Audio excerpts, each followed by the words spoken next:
vampires. At one point, the very name would send chills down the spines of millions.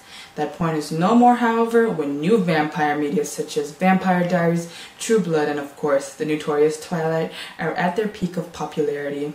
There is definitely something off about this new generation of bloodsuckers.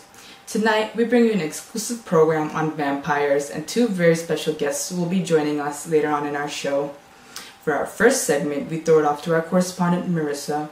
Marissa, can you tell us about your trip to the New Moon premiere? I certainly can, Melissa. I'll let the footage speak for itself, but just for a little setup, vampire lore states that vampires can bite a human and turn them into a devoted servant. What I saw last night was just that. It's like all these vampire images have bitten the audiences and turned them into, well, you'll see for yourself.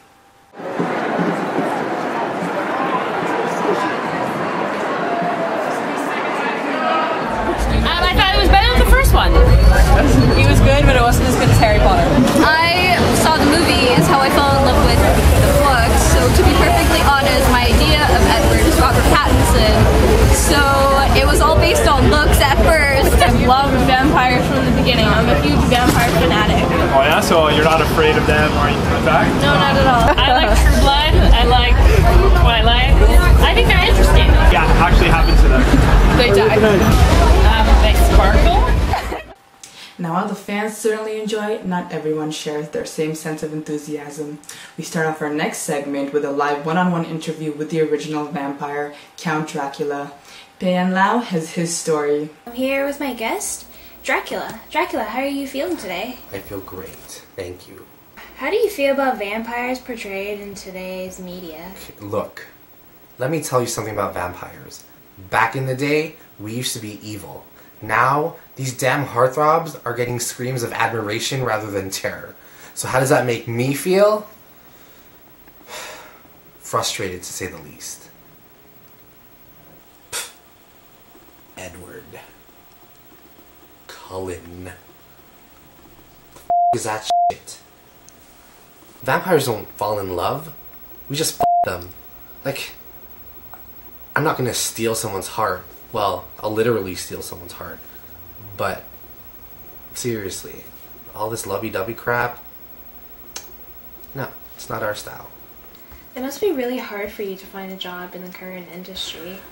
Actually, no, it's not hard to find a job out there. There's a lot of opportunities. It's just, look at me.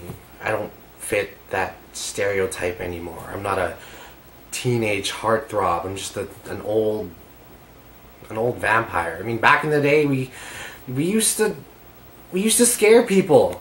Like, what's with this? Like, how come vampires don't turn into bats anymore? And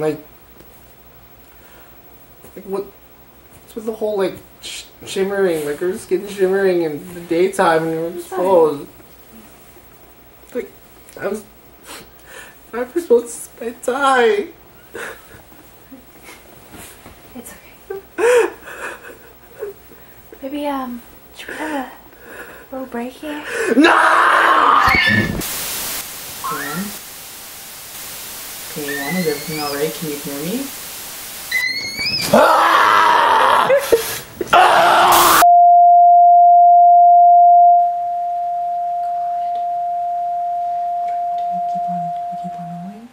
Okay, we're currently having some technical difficulties with our correspondent, but moving on, we have our second special guest with us right now. Appearing live via webcam is the dear Count Orlok, made popular by the film Nosferatu.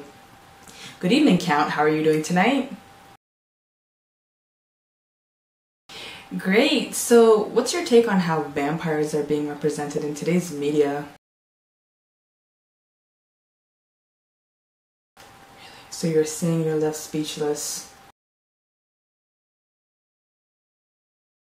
That's understandable. So, I take it that...